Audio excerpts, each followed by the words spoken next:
This is VOA News, reporting via remote. I'm David Byrd. U.S. President Donald Trump said Friday the United States would produce 100,000 ventilators in 100 days, and that he had named White House aide Peter Navarro as the coordinator of the Defense Production Act.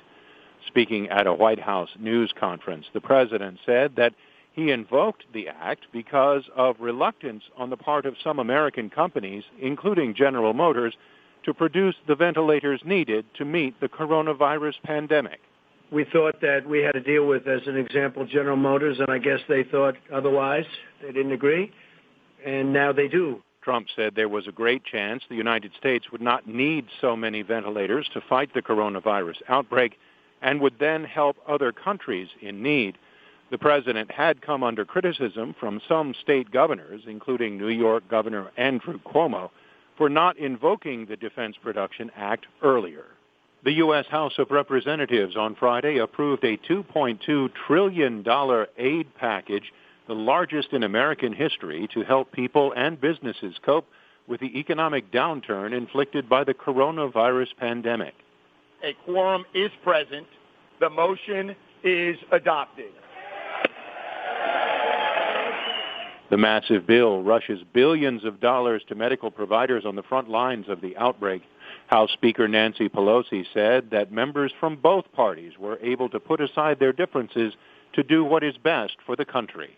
We're so pleased today to be able to have passed on the floor practically unanimously this important bill, CARES, and we want to demonstrate that we do care for the American people in every way. President Donald Trump signed the legislation late Friday. This is VOA News. British Prime Minister Boris Johnson has tested positive for the new coronavirus. AP's Ben Thomas has details. I've developed mild symptoms of the coronavirus, that's to say, cough. In a video posted on Twitter, Prime Minister Boris Johnson says he was tested for COVID-19 on the advice of Britain's chief medical officer, and that test came out positive. I am working from home. But Johnson says he will be able to continue with his responsibilities. Coronavirus. If Johnson does become unable to work, the government says Foreign Secretary Dominic Raab will replace him. I'm Ben Thomas. This is VOA News. South Africans woke up under lockdown Friday, struggling to adapt to some of the toughest restrictions in the world as the country recorded its first coronavirus deaths and confirmed cases rose above 1,000. Reuters' Emer McCarthy reports. South Africans woke to a 21-day lockdown on Friday, some of the toughest measures in the world, as the country recorded its first coronavirus deaths and confirmed cases rose above 1,000. But the results are mixed and underlines the difficulty other countries in the region may face if the disease takes real hold. The streets of Johannesburg are practically deserted, for example, while military and traffic police have been removing homeless people from the streets and forcing them into shelters.